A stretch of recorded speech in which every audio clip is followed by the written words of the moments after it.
June 12, 1943. A single navigation error changes everything. An American pilot flying a ferry mission from Gibraltar to Malta watches his compass spinning uselessly, 30 degrees off. The Lockheed P-38G Lightning beneath him, tail number 43-2278, carries him toward what he believes is friendly territory. The twin Allison V-1710 engines drone steadily. Fuel gauges drop toward empty. Below, through broken clouds, an airfield emerges. Relief floods through him as he lines up for landing. The moment his wheels touch Sardinian soil at Capoterra airfield, that relief turns to horror. Italian markings, enemy territory. Before he can spool up the engines, before he can attempt the desperate takeoff that might save him, a truck roars across the runway and blocks his path. Regia Aeronautica personnel swarm the aircraft. The pilot opens his canopy to a nightmare. He has just handed the enemy one of America's most advanced fighters, practically gift-wrapped and fully intact. For the stunned Italian ground crew at Capoterra, it feels like Christmas morning. The P-38 Lightning, the fork-tailed devil, sitting on their airstrip with only minor fuel system damage. No combat damage, no structural failure, just a faulty compass and one very unfortunate American pilot. Within hours, Rome receives the message. Within days, the Lightning is being transported to Guidonia, the Regia Aeronautica's premier experimental center just outside Rome. And within weeks, one man will have exactly 30 minutes of combat flight time to unlock the secrets that make this aircraft one of the deadliest in the world. That man is Tenente Colonnello Angelo Tondi, chief test pilot at Guidonia. July 1943. Guidonia Monticello, province of Rome. Angelo Tondi walks across the tarmac toward the hangar where the captured Lightning sits. At 38 years old, he's one of Italy's most experienced test pilots. He's evaluated dozens of aircraft types, Messerschmitts, captured Spitfires, every fighter in the Italian inventory. But this is different. The P-38's distinctive silhouette dominates the hangar. Twin booms extending back from the engine nacelles. Twin vertical stabilizers. The central nacelle housing the cockpit and weapons bay sits between them like a predator's head. The whole design looks alien, futuristic, wrong in a way that makes it somehow more threatening. Tondi circles the aircraft slowly. Italian mechanics have already applied fresh markings, white fuselage bands circling the twin booms, Savoy crosses on the tails, the American insignia covered with dark green paint, slightly darker than standard olive drab. The propeller spinners have been painted white. It looks wrong wearing Italian colors, like a wolf in sheep's clothing. Except in this case, the wolf is pretending to be a different wolf. The specifications run through his mind as he inspects the airframe. 2 Allison V-1710 engines, 1,200 horsepower each at takeoff, 2,400 total horsepower in a fighter that weighs just over 12,000 pounds empty. For comparison, the Machi C-202, Italy's frontline fighter, produces barely 1,000 horsepower and weighs about the same. The power-to-weight advantage is staggering. The armament makes it worse. Tondi peers into the nose cone where all the weapons are concentrated. 4 50-caliber machine guns, 1 20mm cannon, all firing forward through the propeller arc. No, wait, there is no propeller arc. The guns fire between the booms. No synchronization gear needed. No timing interruption. Just pure, concentrated firepower pouring straight ahead wherever the nose points. A German Bf-109 or Italian Machi scatters its guns across the wings and fuselage. Wing-mounted guns converge at a specific range, usually 300 to 400 meters. Get closer or farther than that convergence zone, and your effective firepower drops dramatically. But the P-38's nose mounting eliminates that problem entirely. Whatever distance the pilot can see and aim at, the guns will hit. Tondi climbs into the cockpit. The American pilot's emergency destruction attempt left scorch marks on some instruments, but the essential systems remain intact. The seat position is high. Excellent visibility over that long nose. The control stick centers between his legs. The throttle quadrant on his left features two separate throttle levers for independent engine control. The instrument panel layout is logical, readable, well-organized. He's flown twin-engine aircraft before, but never a twin-engine fighter. The concept itself seems contradictory. Fighters are supposed to be nimble, quick, maneuverable. Twin engines mean weight, complexity, size. How can something this large compete with single-engine fighters in combat? The German Luftwaffe intelligence reports from the Pacific offer part of the answer. Japanese pilots call it the fork-tailed devil. They describe it as nearly impossible to engage successfully, fast enough to run from any opponent, powerful enough to climb out of any situation, armed heavily enough to destroy targets with single firing passes. But intelligence reports are one thing. Flying the machine is another entirely. Guidonia's mechanics spend 3 weeks rebuilding the fuel system with components scavenged and improvised. The American high-octane aviation fuel specifications don't match Italian fuel exactly. The chemistry is slightly different, slightly more corrosive to seals and gaskets designed for American fuel. They solve it by replacing affected components and hoping Italian fuel won't cause long-term engine damage. By early August, the Lightning is flight-ready. August 4th, 1943. 0530 hours. Tondi arrives at Guidonia before dawn. The Lightning sits on the flight line, engines already warmed by the ground crew. Pre-flight inspection complete. Fuel tanks full of precious Italian aviation fuel. All systems showing green. He climbs in, straps himself to the seat, runs through the startup checklist from memory. He spent days studying captured American manuals, memorizing procedures. The Allison engines cough, catch, roar to life. The entire airframe vibrates with raw power. Taxiing is awkward.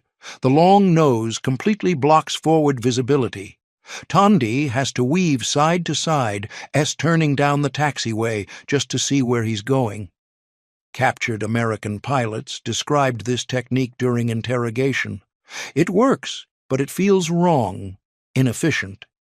At the runway threshold, he pushes both throttles forward. The acceleration hits him like a physical blow. 2,400 horsepower translates to brutal, violent forward thrust. The tail lifts almost immediately. At 80 knots indicated airspeed, Tondi pulls back gently on the stick. The P-38 leaps into the air like it's been waiting to escape the ground's grip. The climb rate? Good God, the climb rate. Tondi levels off at 3,000 meters to run basic handling tests. Banks left. Heavy ailerons, noticeable resistance. Banks right, same heavy feel. The Lightning responds smoothly but requires significant stick force, especially at lower speeds. This matches Japanese reports. The P-38 is not a dogfighter at slow speeds, but speed. That's where the devil shows his teeth. Tondi pushes the throttles forward and watches the airspeed indicator climb. 300 knots. 350. 400. 420 knots, nearly 485 miles per hour. And the Lightning shows no signs of strain. The Italian Machi C-202 tops out around 370 miles per hour. The German WWII reaches 408 miles per hour in optimal conditions. The P-38 is simply faster, 15% faster. And that's at sea level. At altitude, with those turbo-supercharged engines maintaining power where other fighters gasp for air, the advantage only grows. Tondi climbs to 6,000 meters and sets up for energy maneuvers. This is where the real nature of the Lightning will reveal itself. Full throttle, pull up sharply into a zoom climb. The Lightning surges upward like a rocket. Tondi watches the altimeter spin. 6,500 meters, 7,000 meters, 7,500 meters. The aircraft is still climbing when it finally stalls at 8,200 meters. 1,200 meters gained on pure momentum and power. He tries it again, this time from a dive. Rolls inverted, pulls through into a steep dive, accelerates to 450 knots, then hauls back on the stick into a vertical climb. G-forces crush him into the seat. His vision tunnels. But the Lightning claws for altitude. 8,000 meters, 8,500, 9,000, 9,500. The aircraft finally stalls at 10,400 meters. Over 34,000 feet. A 2,400-meter gain from a single energy maneuver. Tondi hangs there for a moment, suspended in the stall, and the truth crashes over him like cold water. This aircraft isn't designed for turning dogfights. It's designed for vertical combat. Boom and zoom, dive from above, use superior speed to attack, use superior power to climb back to altitude before the enemy can react. Repeat until the enemy is eliminated or forced to disengage. No Italian or German fighter can match this energy envelope, not even close. He tests the theory with a simulated attack profile. Dive from 7,000 meters to 4,000 meters at maximum speed, over 500 knots, more than 575 miles per hour. The airframe shudders but remains stable. At 4,000 meters, pull out hard, 6 Gs, maybe more. Vision graying at the edges, then immediately transition to maximum performance climb. Stopwatch running. At 5,000 meters, 1 minute, 15 seconds elapsed. At 6,000 meters, 2 minutes, 20 seconds. At 7,000 meters, back at starting altitude, 3 minutes, 35 seconds. Tondi knows from experience that a Machi C-202 would need nearly 6 minutes for the same climb profile. The German FW-190A8 takes about 5 minutes 50 seconds based on performance data. The Lightning climbs back to fighting altitude more than 2 minutes faster than either opponent. 2 minutes in air combat is an eternity. The tactical implications are devastating. If you chase a Lightning in a climb or dive, you burn energy trying to catch an aircraft that's faster than you. By the time you give up, you're low on altitude and energy. Vulnerable.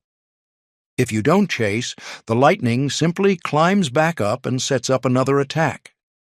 Either way, you lose. Tondi tests defensive scenarios. Hard brake turn to force an overshoot. The Lightning's heavy ailerons and mediocre turning performance at low speeds confirm its weakness in traditional dogfighting. A Machi or BF-109 could easily outturn it. But then Tondi does what an experienced Lightning pilot would do.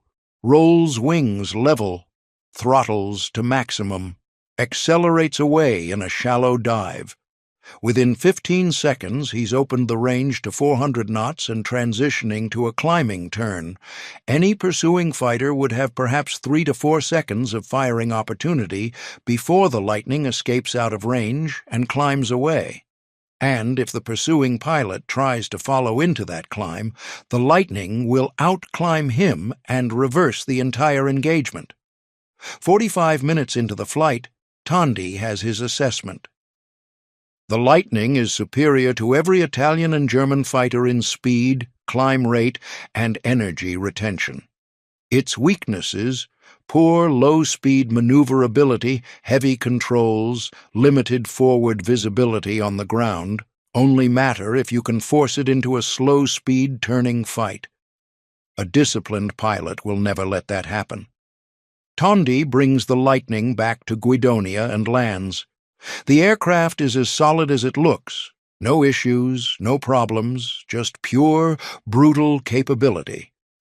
He walks directly to the technical office and begins writing his evaluation report.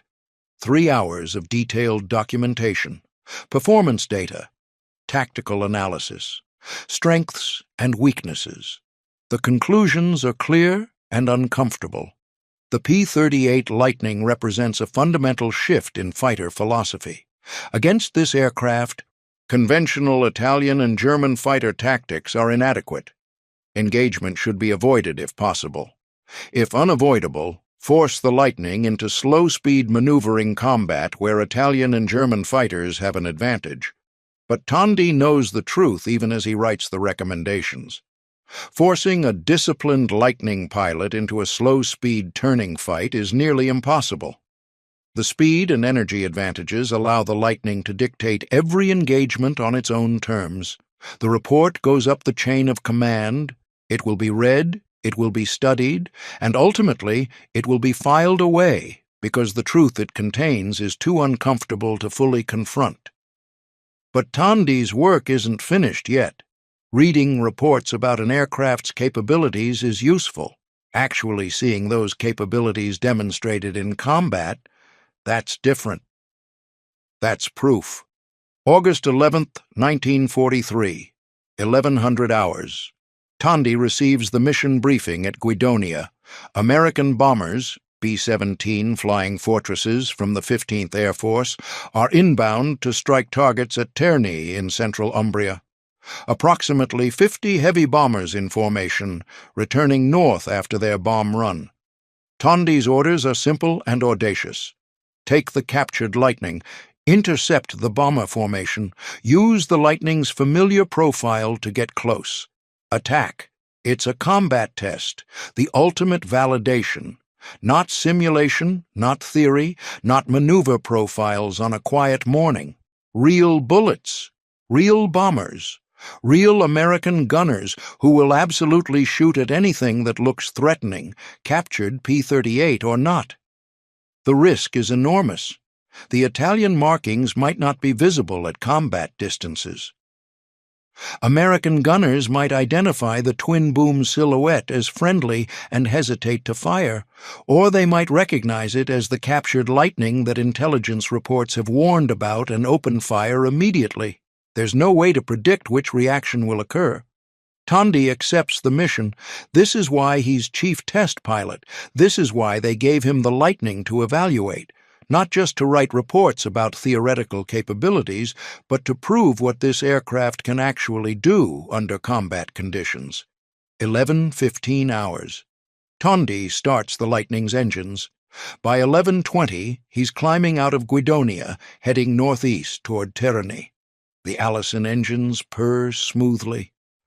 All systems nominal. Fuel sufficient for the intercept and return. At 6,000 meters, Tondi spots them. The American formation is exactly where intelligence predicted. 50-plus B-17 Flying Fortresses in combat box formation, having just completed their bombing run on Terni's steelworks. They're heading north, back toward their bases in southern Italy. From this distance, the formation looks like a swarm of metallic insects glinting in the midday sun.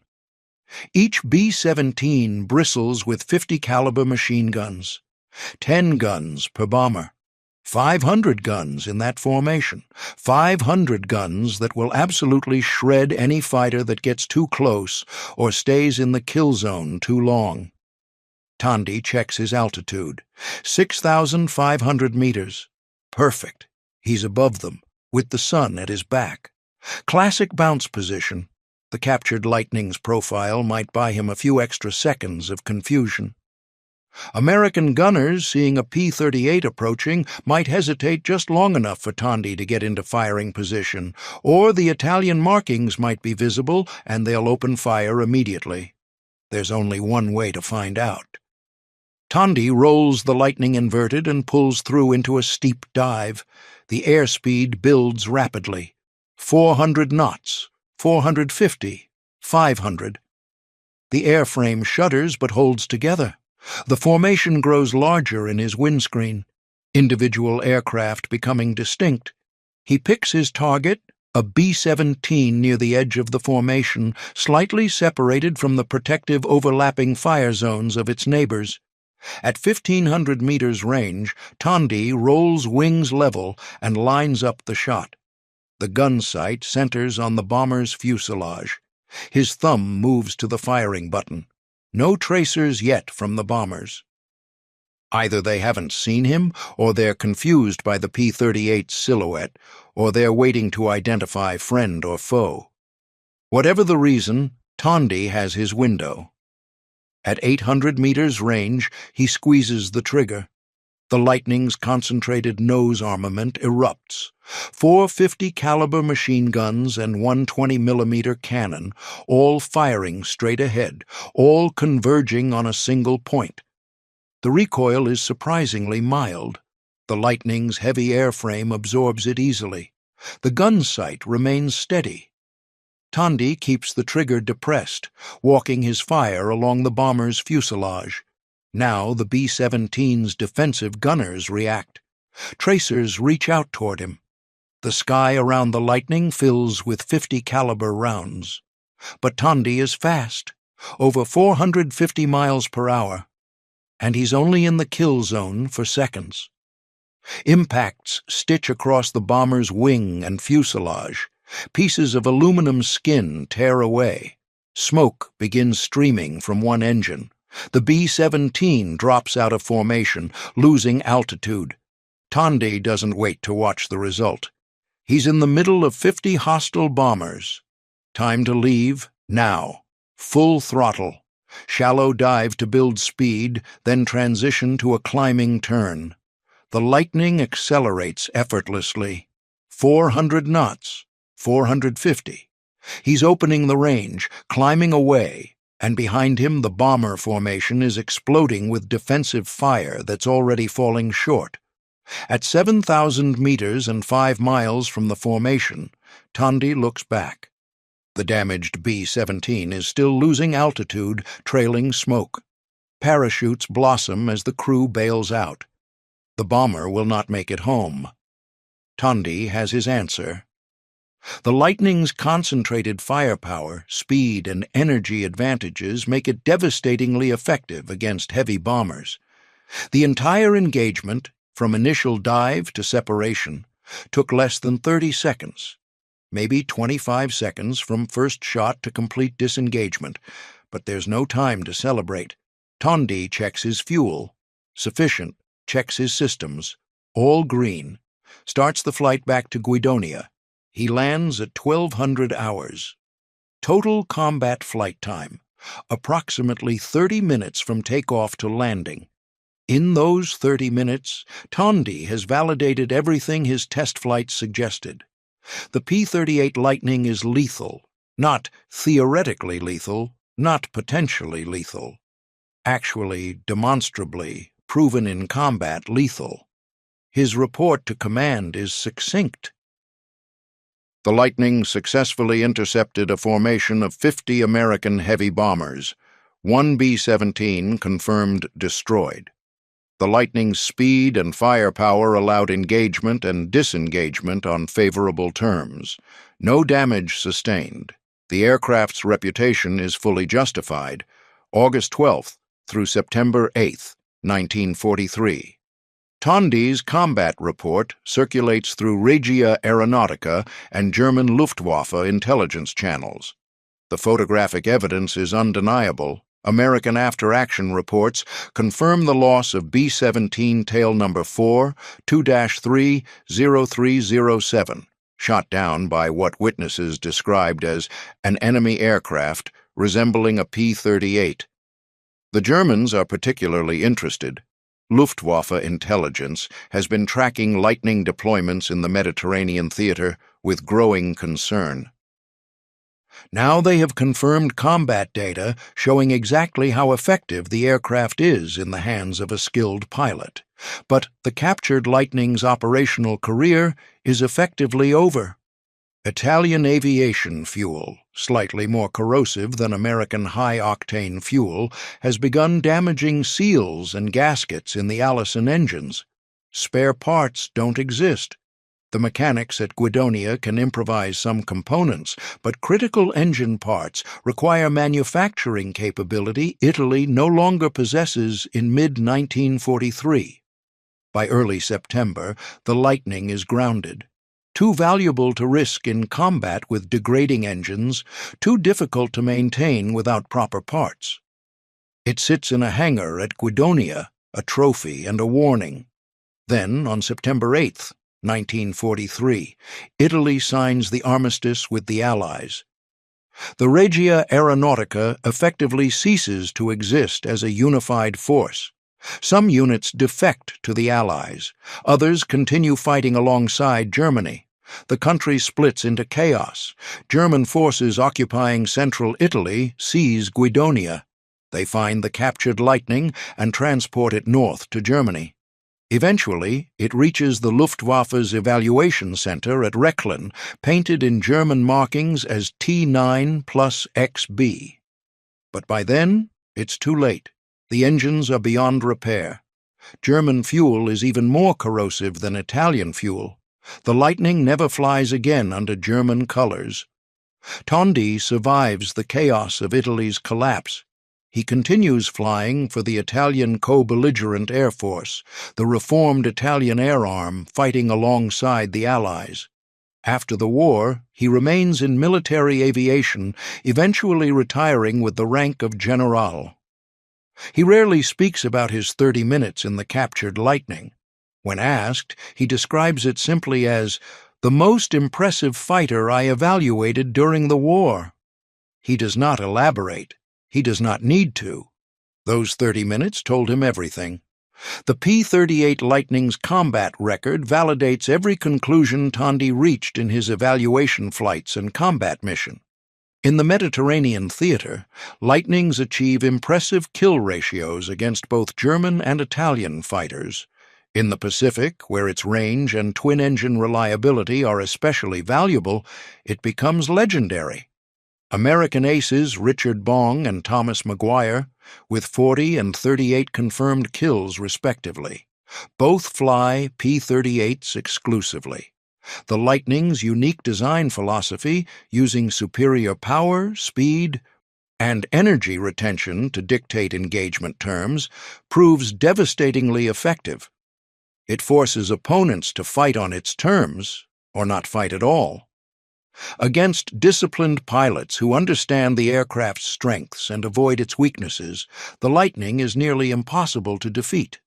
But the deeper lesson from Tondi's evaluation transcends specific aircraft performance. His report provided accurate, actionable intelligence about a critical Allied capability. The Regia Aeronautica and Luftwaffe commands acknowledged the report, filed it appropriately, and then continued operating under tactical doctrines designed for an earlier era of air combat. This pattern repeats throughout the war. Intelligence that contradicts comfortable assumptions gets noted but not acted upon. Officers who report uncomfortable truths about Allied technological advantages are thanked and ignored. Strategic planning continues based on wishful thinking rather than reality. Tondi's captured Lightning test was a microcosm of this institutional failure. One skilled pilot, 30 minutes of combat flight time, and a detailed report that told the truth about Allied fighter capabilities. The truth was accurate. The truth was documented. The truth was distributed to decision-makers. And the truth changed nothing, because the Axis war machine had already lost the ability to adapt faster than its opponents could innovate. The captured P-38G, tail number 43-2278, was eventually found by American forces at Schwangau airfield in southern Germany in May 1945.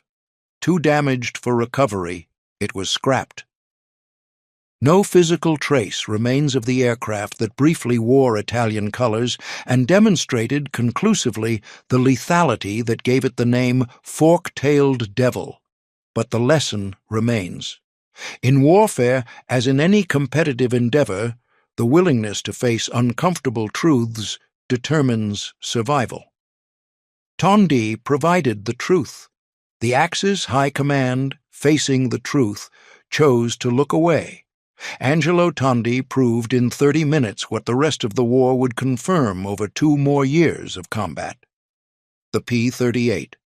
Lightning was lethal not because of any single advantage, but because its design philosophy, speed, power, energy, concentrated firepower, represented the future of air combat. Traditional dogfighting doctrine designed for low speed, turning engagements was obsolete. The Lightning made that obsolescence undeniable. Tondi saw it. He documented it. He proved it in combat, and for 30 minutes over central Italy in August 1943, he flew the future. If you enjoyed this journey through one of World War II's most fascinating aircraft evaluations, hit that like button and subscribe to Echoes of War. We bring you the untold stories of courage, innovation, and the moments that changed history, one incredible tale at a time. See you in the next video.